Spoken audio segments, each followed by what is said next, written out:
Alô, pessoal, vamos fechar a parte teórica sobre esse tema, sujeitos processuais, nesta aula.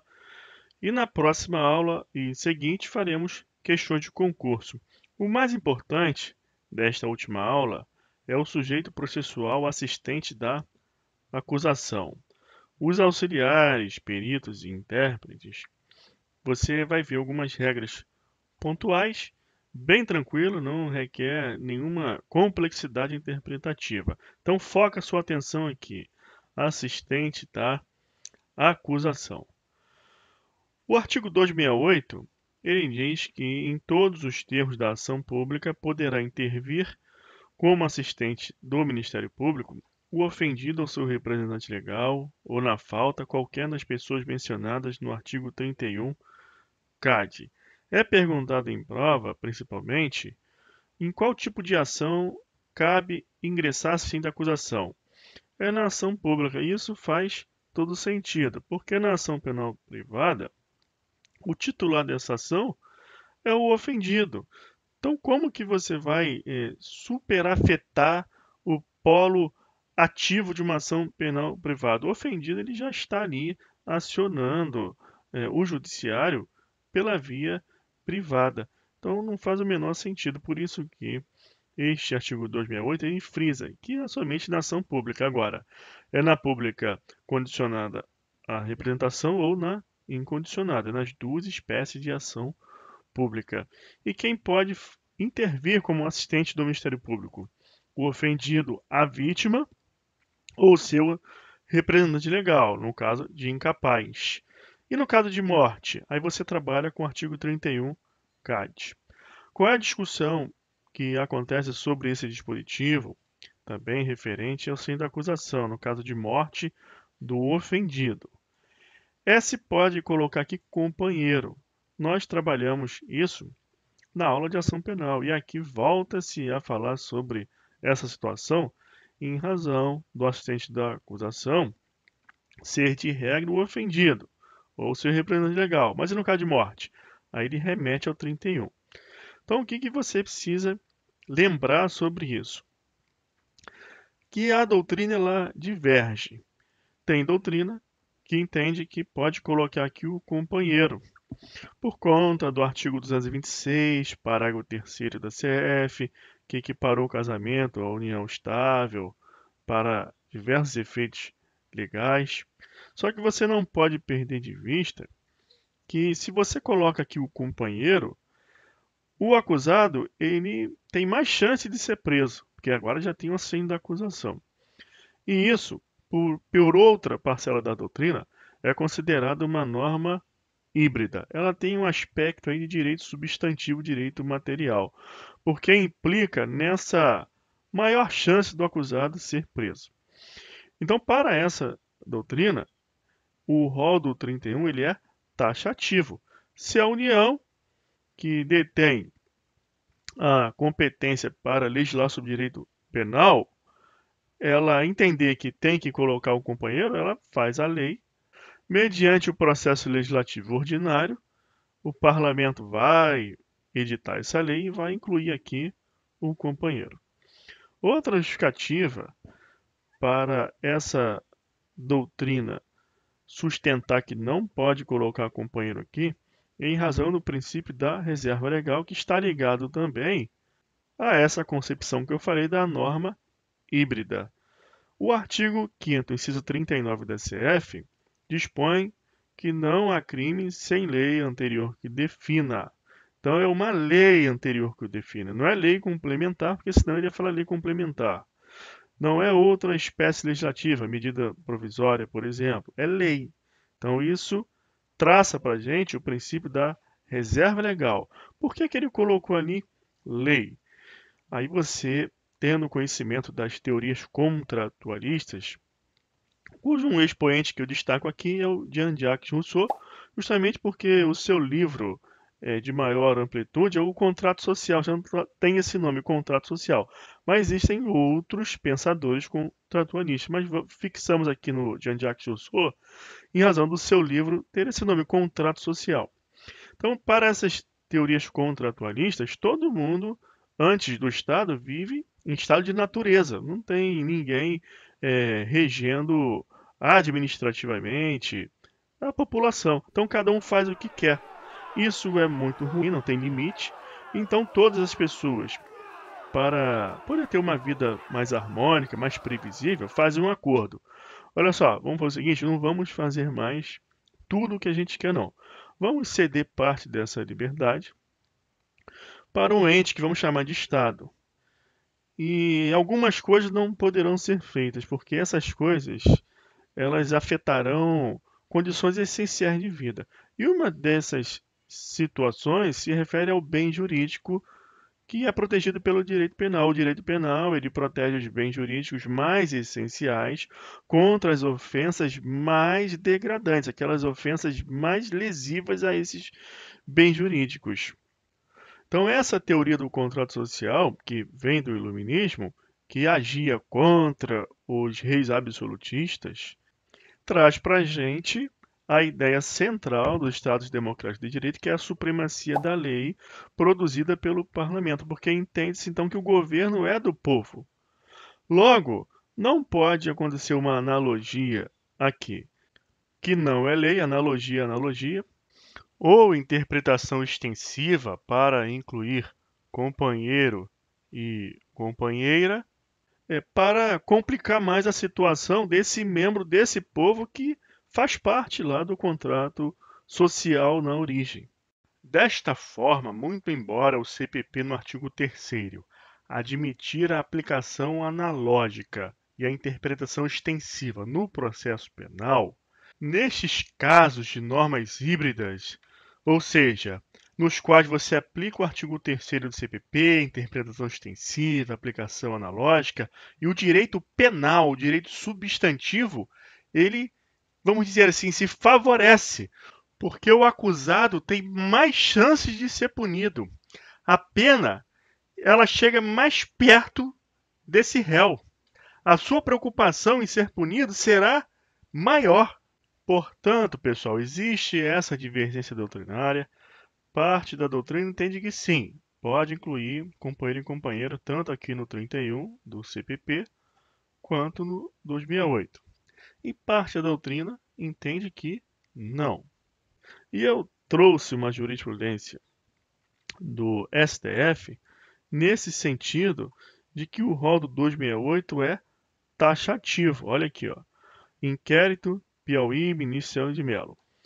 Observo, desde logo, que a intervenção da entidade associativa, ora requerente, não se justifica, pois lhe falece legitimidade para atuar na presente causa. É que as associações civis não possuem qualidade nem dispõem de legitimação por ausência absoluta de previsão legal para intervir em procedimentos penais como assistentes do Ministério Público. Com efeito, a questão pertinente à qualidade para intervir como assistente da acusação traduz matéria de direito estrito, pois em tal hipótese a legitimação somente caberá ao próprio ofendido ou, no caso de morte, apenas ao seu cônjuge, ascendente, descendente, irmão. Ele não colocou aqui companheiro. Então você tem o CAD, que é esse do artigo 31, em caso de morte do ofendido, entra o CAD, cônjuge, ascendente, descendente, irmão. Pois esse rol aqui é taxativo, tá vendo? No 268 é taxativo. Se é taxativo, você não pode incluir ninguém. Aí você vai falar assim, professor, mas na aula passada você falou daquelas hipóteses de impedimento e disse que tem como colocar lá o companheiro do juiz. Mas observa que naquele caso não há um prejuízo para o acusado, há um benefício. Porque se você inclui lá o companheiro, é mais uma hipótese de impedimento do juiz. É diferente. Então você tem que analisar essa questão da norma jurídica híbrida. Vê-se desse modo que a legislação processual penal tornou inviável a intervenção por qualquer um no processo penal, a significar que, em relação ao assistente da acusação, a qualidade para agir não se estende a qualquer pessoa, entidade ou instituição. Ainda que se pudesse qualificar os associados da entidade, ora requerente, como vítimas dos delitos sob investigação. Mesmo assim, não se mostraria viável este pedido de intervenção assistencial, este que formulado por entidades de direito privado que não figuram como sujeito passivo de qualquer dos delitos narrados nestes autos. Então, o que você precisa ter em mente para a sua prova à luz do 268? Que o assistente da acusação somente é cabível na ação pública, seja a condicionada à representação ou incondicionada, e que os legitimados para serem assistentes da acusação estão previstos em um rol taxativo, que é esse 268. O ofendido, a vítima ou seu representante legal, no caso do incapaz, e no caso de morte, artigo 31-CAD, cônjuge, ascendente, descendente e irmão. E lembra que existe uma divergência doutrinária para a inclusão aqui do companheiro, sendo que eu mostrei para vocês uma jurisprudência do STF não incluindo o companheiro, colocando apenas o CAD mesmo como um rol taxativo. Então você tem que ter esse conhecimento para uma prova dissertativa e oral, trabalhando as duas correntes. Na prova objetiva, o que costuma cair é esse entendimento do STF, cônjuge, ascendente, descendente, irmão. Visto isso, vamos trabalhar mais jurisprudência. A turma entendeu que o rol dos artigos 268 e 31 do CPP é taxativo. Aqui você já tem o STJ. Então, para o STJ, o STF, o rol é taxativo. Não havendo previsão legal a amparar o pleito das impetrantes que não possuem qualquer relação de parentesco com o suposto executor de sua mãe. Qual é um dado que você extrai dessa jurisprudência? Que o cerne da questão é verificar se a vítima ela quer ser assim da acusação. Aí você vai olhar, tudo bem, você é o sujeito passivo desse crime, você pode ser assim da acusação, mas você é incapaz, então vem representante legal. A pessoa morreu, esse ofendido, essa vítima morreu, vem o CAD, rol taxativo, cônjuge, ascendente, descendente de irmão. Então precisa o quê? Ser a vítima.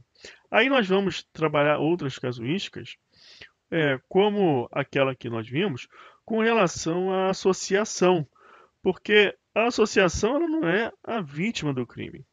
Já teve um caso, foi da Associação dos Magistrados de Goiás, que essa associação foi a vítima do crime. Aí ela ingressou nesse caso como assistente da acusação. Logicamente não ingressou como parte, porque foi um crime de ação penal pública incondicionada, então ela ingressou como assistente da acusação e a parte no polo da acusação era o IP. Né? Por isso que é assistente da acusação. Então essa associação nesse caso era vítima. Mas de regra você verifica situações que as associações elas não são o sujeito passivo do crime. Aí não cabe essa assistência. Aconteceu uma situação que foi admitida da Associação dos Magistrados do Espírito Santo, eles serem admitidos como assistente da acusação, mas lá no Tribunal de Justiça do Estado, em razão de um crime contra a honra cometido contra o funcionário público, nós já estudamos, para o qual você tem a súmula 714 do STF. É concorrente à legitimidade do ofendido, mediante queixa e do Ministério Público condicionada à representação do ofendido, para a ação penal por crime contra a honra de servidor público em razão do exercício de suas funções. Então, nota que o crime é contra a honra. Aí você vai pensar, então é de ação penal privada, não cabe assistente da acusação, porque aqui está prevista ação pública. Só que no caso de crime contra a honra cometido contra funcionário público, você tem a súmula 714, que permite essa legitimação concorrente, como é chamada. Pode haver o processo mediante queixa ou mediante uma ação penal pública condicionada à representação. Aí, nesse caso de ação penal pública condicionada à representação, ou seja, o funcionário público ele representa para haver a ação penal pública condicionada à representação. Aí vem a associação, que esse funcionário público ele faz parte. Por exemplo, nesse caso de exemplo, a Associação dos Magistrados do Espírito Santo e faz o requerimento para ingresso como assistente de acusação. Aí lá no Tribunal de Justiça do Espírito Santo foi admitido. Só que se você trabalhar essa jurisprudência aqui do STF com relação a essa associação aqui, você vai observar que a Associação dos Magistrados não é vítima no crime contra a honra cometido contra determinado juiz. A vítima é o juiz. Então você não pode fazer uma analogia ou uma interpretação extensiva, qualquer construção doutrinária em razão daquela questão da norma híbrida, porque é forçar a barra.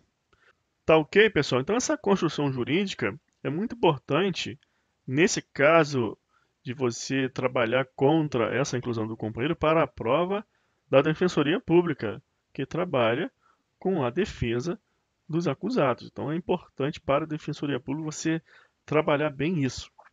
Olha aqui mais jurisprudência. Pedido de habilitação da Procuradoria do Município como assistente de acusação.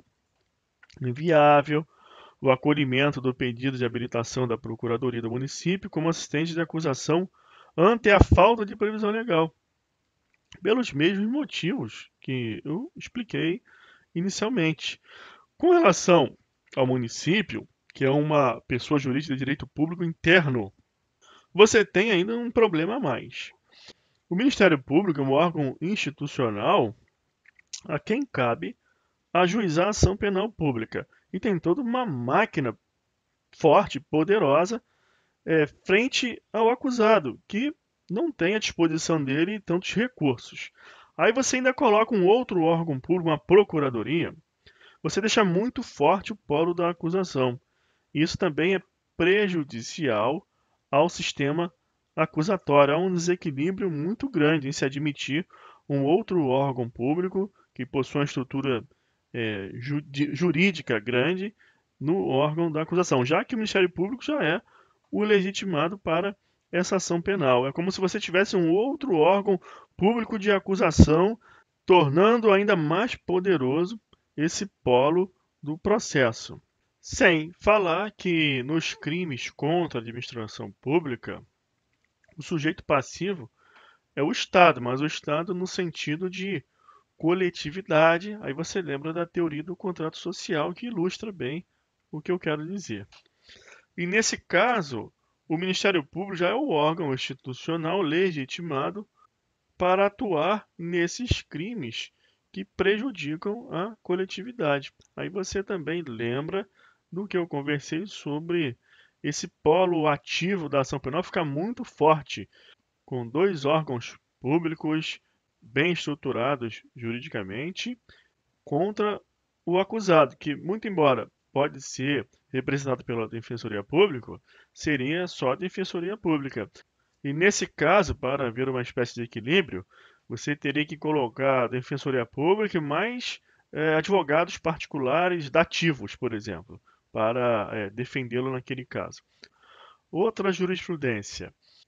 Para que pessoa física ou jurídica possa ingressar no feito como assistente da acusação, deve demonstrar, nos termos do disposto no artigo 268 do CPP, ser titular do bem jurídico lesado ou posto em perigo pela conduta típica, o que em caso não ocorre. O fato de a empresa recorrente exercer o controle acionário da instituição financeira vítima de gestão fraudulenta não a qualifica como sujeito passivo do crime e titular do bem jurídico tutelado na ação penal. Então, pessoal, para você conseguir identificar essa legitimidade para ingresso no processo como assistente de acusação, você não tem que olhar para a pessoa em si, você tem que olhar para o fato e observar quem é o sujeito passivo, quem é a vítima. Se a vítima for pessoa jurídica, aí pode ser assistente de acusação. Se a vítima for uma pessoa física, aí você tem que saber que é só ela que pode. Isso te ajuda a evitar essas problemáticas casuísticas, como saber se a associação pode, associação de magistrados, associação de moradores, pessoa jurídica, porque você já conhece o nó da situação, o nervo, é saber se aquela pessoa, seja natural ou jurídica, ela é vítima. Só que nós temos duas exceções ao 268. Existe uma regra na lei que dispõe sobre os crimes contra o sistema financeiro e no Código de Defesa do Consumidor. Vamos ver essas hipóteses nessa jurisprudência aqui, informativo 560 do STJ. Inicialmente, o julgado vai falar da seguradora. A seguradora é uma pessoa jurídica e não é vítima do crime. No caso, houve um homicídio, a seguradora teria que pagar o seguro de vida e ingressou com uma ação de acusação, haja vista que é normal ter a cláusula de que se o beneficiário do seguro foi ele que cometeu o crime, aí lógico que ele não vai receber o seguro. Então ela ingressou com a ciência da acusação porque para essa seguradora interessava que o MP vencesse a ação, que essa pessoa fosse condenada, ficasse comprovada a autoria e materialidade, aí não ia pagar o seguro. Só que a regra do assistente de acusação não é que a pessoa, seja natural ou jurídica, tenha um interesse qualquer, um interesse patrimonial, como nesse caso. Tem que ser a vítima, e a seguradora não foi a vítima do crime. Então, essa é a primeira parte do julgado. O que eu quero mostrar aqui para vocês é com relação a essas exceções ao 268. Você tem uma primeira exceção na Lei dos Crimes contra o Sistema Financeiro, que permite a comissão de valores mobiliários. Elas ingressarem como assistentes de acusação naqueles crimes praticados no âmbito de sua atividade de disciplina e fiscalização. Era uma autarquia, então, nesses casos de crime praticado nesse âmbito em que ela atua fiscalizando, a CVM pode ser cheia de acusação. E também no âmbito de fiscalização do Banco Central do Brasil, também a CVM pode ser cheia de acusação. Então lembra, CVM, Comissão de Valores Mobiliários, que é uma autarquia, pode ser cheia de acusação, como exceção ao 268. E também você tem outra exceção no Código de Defesa do Consumidor. A questão que está sendo apurada envolve relação de consumo. Quem que pode ser assistente da acusação? Órgãos ou entidades da administração pública direta ou indireta. Eu coloquei aqui PROCON, porque já caiu uma questão perguntando PROCON. Não foi perguntado pela literalidade do 82.3. E outra hipótese são associações que tenham como fim institucional a defesa do consumidor. Aí pode também ingressar como assistente da acusação nesses crimes que envolvem relação de consumo. 269, muito importante, cai muito em prova. Até que momento o assistente da acusação pode ingressar no feito? Enquanto não passar em julgado a sentença. Ou, em outras palavras, a qualquer tempo, enquanto não passar em julgado a sentença, ou enquanto não houver o trânsito em julgado. Isso cai, assim, demasiadamente em concurso. O examinador ele vai trocando aqui as palavras, diz que pode ingressar como assistente da acusação somente na primeira instância, etc. Cria diversas situações modificando o 269. E ele vai receber a causa no estado em que se encontrar. Outra hipótese expressa de impedimento, eu coloquei aqui incompatibilidade. A doutrina ela trabalha como sinônimo também, impedimento e incompatibilidade. Isso aqui é uma forma de impedimento. O corréu ele está impedido de ser assistente da acusação, em razão da sua qualidade de corréu. O corréu, no mesmo processo, não poderá intervir como assistente do Ministério Público, porque é uma questão de conveniência da instrução criminal. Se o corréu for assistente da acusação, a finalidade dele não será somente provar sua inocência, ele pode ser culpado. Então a sua finalidade será que o outro réu ele pague pelo aquele crime, ele seja condenado e ele seja absolvido. Então ele vai querer ficar jogando a culpa em cima do corréu. Isso irá desmantelar a finalidade do processo penal. Irá criar uma situação de prejuízo à busca da verdade real. Então, o juiz vai estar trabalhando ali nos termos da lei, o Ministério Público nos termos da lei, e o corréu vai estar tumultuando. A verdade é essa. Então, isso é algo que você não vai pensar, mas viola a ampla defesa. Ele pode ser cheio de acusação. Primeiro, que nos termos da lei, não pode. Essa regra não foi considerada inconstitucional pelo STF. Ela é válida, tem eficácia. Segundo, que não existe direito absoluto, nem mesmo os direitos fundamentais que estão submetidos à ponderação conforme feito pelo STF. Os direitos fundamentais, os princípios, eles são ponderados. Um princípio não exclui totalmente o outro, mas os princípios eles vão cedendo espaço aos outros, eles vão se afastando para que outro se imponha naquele caso. Aqui você tem ampla defesa, mas também tem o devido processo legal. E essa atuação do co-réu, nesse caso, viola demasiadamente o devido processo legal e utiliza a ampla defesa para um fim que não é um fim legítimo. Ou seja, você aqui não vai estar se defendendo dos fatos, você estará buscando a condenação do co-réu, você está atuando como se fosse um órgão da acusação. Então a regra 270 é válida. 271. Ao assento da acusação será permitido. Aí tem aqui os atos que o assento da acusação pode fazer. Esse rol, ele é considerado também taxativo. O assento da acusação pode fazer o quê? Aí você vem no 271. Ele pode fazer o que está aqui. Ele pode propor meios de prova. Aí vem a pergunta: o assento da acusação pode arrolar testemunha? Testemunha é meio de prova, prova testemunhal. Só que o rol de testemunhas, ele é apresentado com a denúncia. O acusado, então, é citado para apresentar a resposta em 10 dias, artigo 396-A, e na resposta ele arrola a testemunha. Então ele precisa tomar ciência do teor da acusação e das provas que o MP tem contra ele, inclusive no que tange às testemunhas. Com base nisso, ele consegue exercer uma ampla defesa, porque ele inclusive sabe quem são as testemunhas. Essa ampla defesa fica prejudicada se lá na frente o MP traz outras testemunhas. Aí surgiu a questão: o assente da acusação não é admitido na fase administrativa, na fase do inquérito policial. Isso é um destaque também que eu tenho que fazer para você, porque cai em questão de prova, perguntando se o assento da acusação é admitido no inquérito. O 268 é claro, a ação pública. Então você sabe que o inquérito está fora, né? Só na fase processual. Então, logicamente, o MP oferece a denúncia, senão não tem processo penal. Então o rol já tem que estar ali na denúncia. Aí como é que fica a situação da assento da acusação? Ele pode propor esse meio de prova, prova testemunhal e arrolar testemunha, como está aqui no artigo 271. Aí vem essa jurisprudência que é muito importante você entender. Criou-se alguns critérios para o assento da acusação apresentar esse rol de testemunha. Então está aqui, ó. O CPP, em seu artigo 268, dispõe que o ofendido pode intervir como assistente do MP em todos os termos da ação pública, sendo-lhe permitido, entre outros, propor meios de prova nos termos do artigo 271. No entanto, receberá a causa no estado em que se achar, conforme disciplina do artigo 269 do CPP.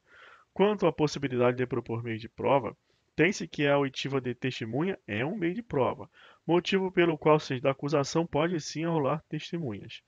De fato, de acordo com o artigo 271 do CPP, como auxiliar do Ministério Público, o assistente da acusação tem o direito de produzir provas, inclusive de arrolar testemunhas, pois caso contrário não teria como exercer o seu papel na ação penal pública.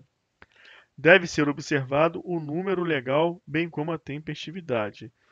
Então, primeira condição. No procedimento ordinário, o MP pode indicar 8 testemunhas. Se ele já colocou as 8, aí o assento da acusação não pode. No sumário, 5.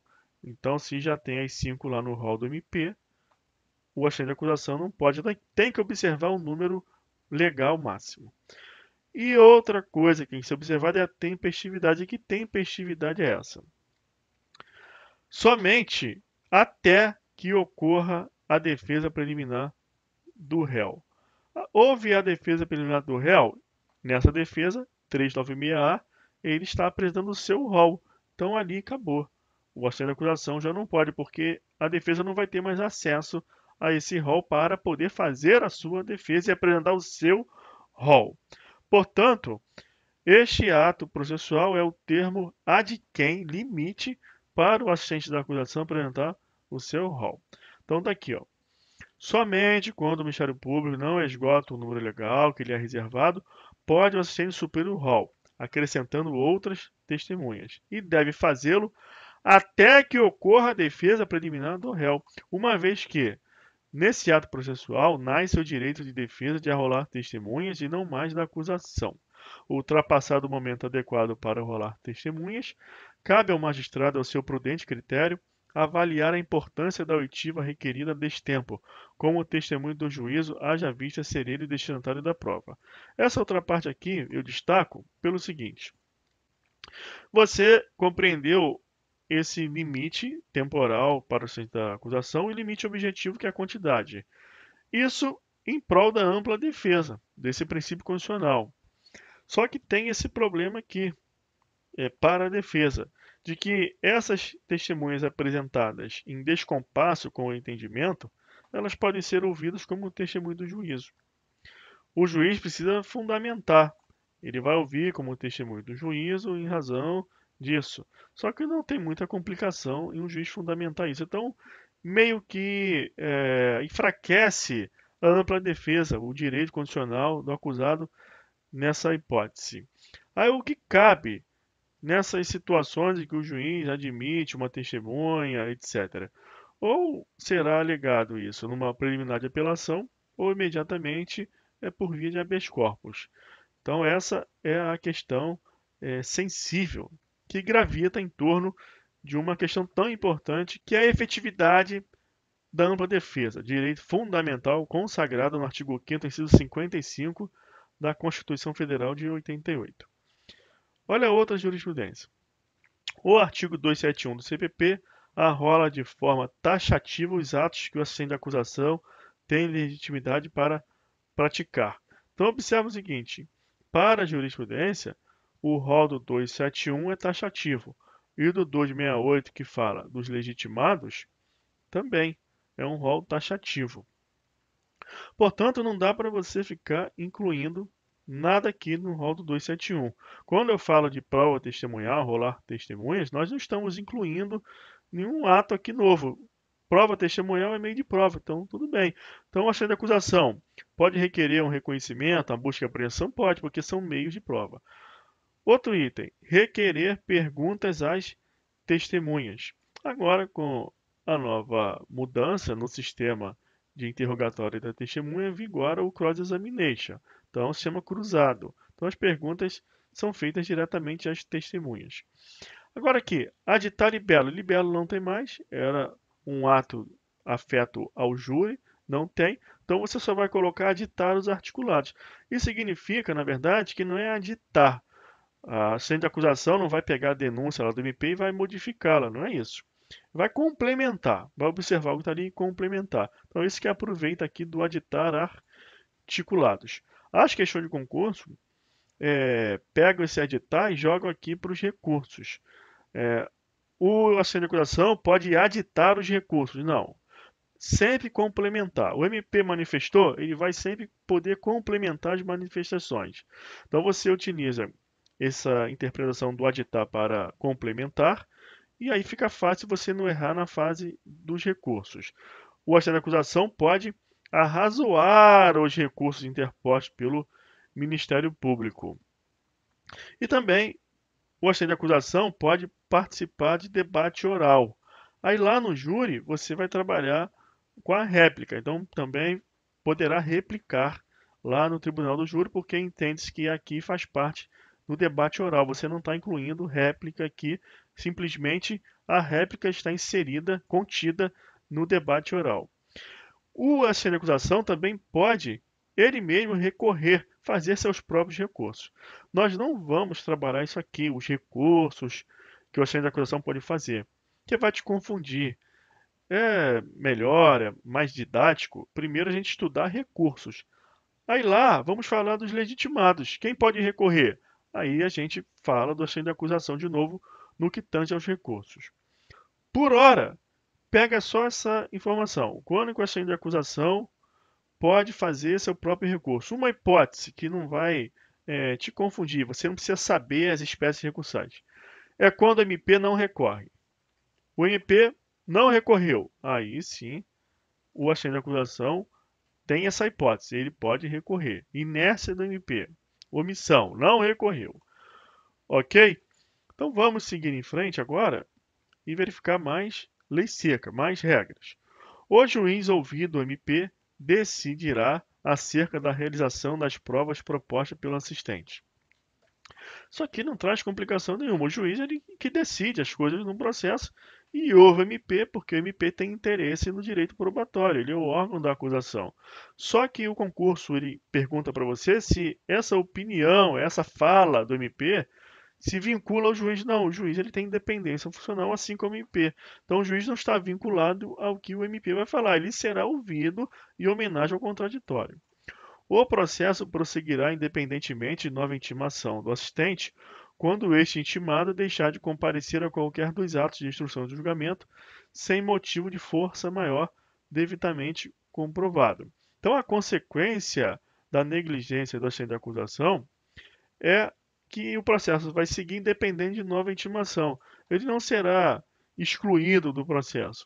O processo seguirá. 272. O Ministério Público será ouvido previamente sobre a admissão do assistente. A mesma coisa aqui. Essa fala do MP não vincula o juiz. Só que você precisa também observar que as hipóteses de admissão do assistente, elas estão previstas em um rol taxativo, que é do 268. Então o MP ele tem que se limitar a observar, a analisar esses critérios objetivos, se aquela pessoa pode ser assistente da acusação ou não. E mesmo assim, essa análise do MP não vincula o juiz. Outra regra. 273. Do despacho que admitir ou não o assistente da acusação, não caberá recurso, devendo, entretanto, constar dos autos os pedidos e a decisão. Esse dispositivo cai muito em concurso na literalidade. Não cabe recurso do despacho que decide sobre a admissão ou não do assistente da acusação. Nós estudamos em provimentos jurisdicionais penais as espécies de provimentos jurisdicionais e vimos o despacho. Despacho, de regra, é um ato administrativo do juiz de tocar o processo. Não tem conteúdo decisório, mas aqui ele está decidindo. Então, esta regra se submete ao artigo 93.9 da CF. Todas as decisões de poder judiciário precisam ser fundamentadas. Só que aqui é muito tranquilo de fundamentar, porque o rol do 268 ele é taxativo. Se o juiz não admite, é porque ele não encontrou ali enquadramento daquele requerente às hipóteses de legitimidade do assistente da acusação. Ora, você não é a vítima, você não pode ingressar. Então é muito tranquilo fundamentar. Por isso que não costuma dar muito problema. E também porque não tem aqui previsão de recurso, nem cabe recurso. Aí fica a pergunta agora. Então a parte prejudicada não pode fazer nada? Pode sim. Se não cabe recurso, você tem que pensar nas ações autônomas da impugnação. Ou mandado de segurança, ou habeas corpus. Então imagina a cena. Uma pessoa que entende ser legitimada a ingressar como assistente da acusação, ela faz o requerimento e o juiz não admite esse ingresso. Ela vai fazer habeas corpus ou mandado de segurança? É mandado de segurança, porque para essa pessoa que quer ingressar como assistente da acusação, ela não vê contra ela nenhum risco de sofrer uma restrição de sua liberdade. Ela quer entrar como assistente da acusação. Agora, e naquele outro caso de um companheiro ser admitido como assistente da acusação e a defesa entender que o rol do artigo 268 é taxativo e ali seria uma violação ao entendimento acerca das normas híbridas. Como que ele vai impugnar isso? Através de habeas corpus ou mandado de segurança? Aí já é habeas corpus, porque está em jogo a sua liberdade de locomoção. Vamos trabalhar agora funcionários da Justiça. Qual é a regra nesse capítulo 5 do título 8, sujeitos processuais, com relação ao funcionário da Justiça? Só essa aqui. Aos funcionários da Justiça tem aplicação as regras de suspeição dos juízes. Ora, os funcionários da Justiça, aquele analista que faz a minuta lá para o juiz, ele pode ser afastado do processo por suspeição. A parte pode fazer o requerimento para o seu afastamento, ingressar com uma exceção de suspeição. Então, as mesmas regras que você estudou de suspeição do juiz, o mesmo entendimento e tudo mais, você aplica aos funcionários da Justiça.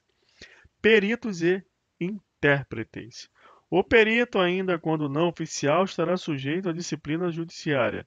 Disciplina judiciária é todo o ônus que o funcionário público tem, porque aquela pessoa ela está exercendo uma função pública. Aí você aplica aqui o artigo 327 do Código Penal, que traz a definição de funcionário público.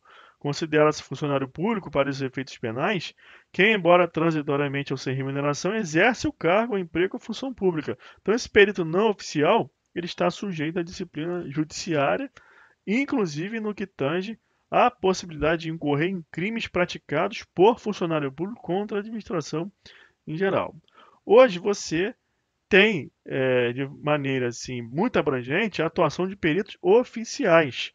Inclusive, tem os institutos de perícia, o que afasta em muito a ocorrência dessas hipóteses de um perito não oficial ser nomeado com recorrência e você precisar trabalhar com 275. Mas essa regra existe, também é possível os peritos particulares, não oficiais, serem nomeados, e caso isso aconteça, estão sujeitos à disciplina judiciária, inclusive com possibilidade de incursão nos tipos penais previstos no capítulo 1 do título 9 do Código Penal, crimes praticados por funcionário público contra a administração.